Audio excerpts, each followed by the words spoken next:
Hello everyone, my name is Gunjan Tariyal and firstly I am really sorry, मैं काफ़ी time से videos नहीं बना पा रही थी, but exactly I am not sorry because मेरे यूनिवर्सिटी के असाइनमेंट्स थे, डेडलाइन थी, प्रायोरिटी पे थे। सो या that's the end of the story. But आज की वीडियो की तरफ मूव करते हुए मैं आपको अपडेट देना चाहती हूँ। एक्चुअली अब तक की सबसे बड़ी अपडेट है, that is related to PSW dependent visa को लेके। ये एक बहुत इंपॉर्टेंट न्यूज़ है और ये सिर्फ न्यूज़ नहीं है, ये इम्प्लीमेंट हो चुकी है। So it is really important. अगर आप स्टूडेंट वीज़ा के लिए अप्लाई कर रहे हैं तो आप इस वीडियो को देखें because it's a bad news. So recent update के अकॉर्डिंग जनवरी 2024 से जो भी लोग स्टूडेंट वीज़ा के लिए अप्लाई करेंगे वो लोग अपने साथ में डिपेंडेंट लेके नहीं आ सकते हैं, यानी स्पाउस या फिर चिल्ड्रन लेके नहीं आ सकते हैं।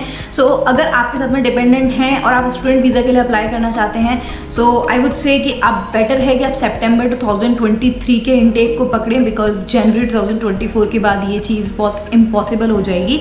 और ये जो रेस्ट्रिक्शन है ये सिर्फ जनवरी 2024 से अप्लाई करने वाले स्टूडेंट्स के लिए होगा। ये जो करंट स्टूडेंट हैं जनवरी 2022, 24 कोई भी इनटेक सितंबर 23 से पहले कोई भी जो इनटेक था उनको अफेक्ट नहीं करेगा, यानी वो लोग अभी भी अपना डिपेंडेंट लेके आ सकते हैं। और ये जो रेस्ट्रिक्शन है ये दूसरी वीज़ा कैटेगरीज को भी अफेक्ट नहीं करेगी। अगर आप वर्क वीज़ा पे आ रहे हैं और आप अपने साथ में डिपेंडेंट लेके आना चाहते हैं तो there is no change in that, you can bring them. जैसे कि यूथ मोबिलिटी वीज़ा के लिए डिपेंडेंट्स अलाउड नहीं होते, तो it is going to be same. ये जो रेस्ट्रिक्शन है ये सिर्फ स्टूडेंट वीज़ा के लिए। ये रेस्ट्रिक्शन लगाने का रीज़न ही है क्योंकि पिछले साल स्टूडेंट्स बहुत सारे आए थे, अपने साथ डिपेंडेंट बहुत सारे लेके आए थे। सो इस रीज़न की वजह से ये रेस्ट्रिक्शन जो आने वाले स्टूडेंट्स हैं उनको बेयर करनी पड़ेगी, जिससे कि जो यहाँ पे अकोमोडेशंस हैं, जो जॉब्स हैं, उन पे प्रेशर ना आए। जो लोग ऑलरेडी एग्जिस्टिंग हैं उनको जॉब मिल सके। बट इन केस आप फ्यूचर में कोई जॉब सिक्योर कर लेते हैं और अपने वीज़ा कैटेगरी को स्किल्ड वर्कर वीज़ा में कन्वर्ट करा देते हैं तो फिर आप अपने साथ में जो डिपेंडेंट्स हैं अपनी फैमिली को इंडिया से बुला सकते हैं, फिर किसी भी कंट्री से बुला सकते हैं। सेकेंड सबसे मेजर जो रेस्ट्रिक्शन है वो है वीज़ा स्विचिंग की, यानी कि लोग पहले क्या करते थे, स्टूडेंट वीज़ा पे आते थे और यहाँ पे आके कोई केयर में वर्क ढूंढ लेते थे और फिर अपने वीज़ा को स्विच कराते थे केयर वर्क में या फिर केयर वीज़ा में कन्वर्ट करा के। देन वो लोग यहाँ पे परमानेंटली जो उनकी साइकिल है वो 5 इयर्स की वो उसी पॉइंट से स्टार्ट हो जाती थी। तो ये उनके लिए फास्टर पड़ता था, चीपर पड़ता था, क्योंकि उन्हें जो रेस्ट कोई भी अगर फीस उनको देनी है यूनिवर्सिटी में तो वो उन्हें पे नहीं करनी पड़ती थी। 20 आवर्स की रेस्ट्रिक्शन खत्म हो जाती थी।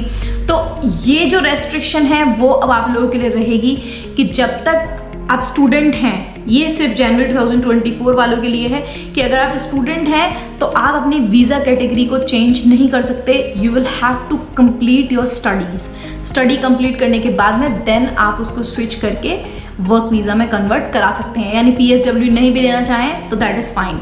बहुत सारी अपडेट भी आ रही थी कि PSW को लेके शायद PSW 6 मंथ्स का हो जाएगा 2 ईयर्स से घट के, बट ऐसा कुछ भी नहीं है।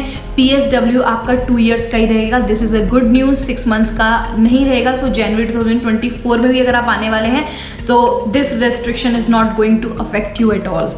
इन सब रेस्ट्रिक्शंस को कंसिडर करते हुए जो लोग अभी फेक एजेंट्स हैं या फिर फेक डॉक्यूमेंट्स को फोर्ज करते हैं तो उन लोगों के लिए बहुत डिफिकल्ट हो जाएगा, क्योंकि अगर आप किसी भी तरीके से फेक डॉक्यूमेंट लगाते हैं और अगर वो पकड़ा जाता है तो आपका 10 ईयर्स का बैन भी लग सकता है। साथ साथ में जो एजेंट है वो एजेंट के लिए भी बहुत मुश्किल हो सकती है, लाइसेंस कैंसिल हो सकता है, बहुत सारी चीज़ें हो सकती हैं। सो अभी कोई भी ऐसा एक्शन लेने की कोशिश नहीं करिएगा बिकॉज अभी जो रूल्स हैं वो बहुत ही स्ट्रिक्ट हो चुके हैं। तो मेरे अकॉर्डिंग एडवाइस ये रहेगी कि आप किसी अच्छे एजेंट के पास में जाएं, जैसे कि ग्लोबल अपॉर्चुनिटीज़, SI UK। मैं किसी को यहाँ पे प्रमोट नहीं कर रही, किसी से मेरा कोई स्पॉन्सर्ड पेमेंट नहीं है, बट ये मैं आपको एडवाइस कर रही हूँ बिकॉज ये एक अच्छे एजेंट हैं।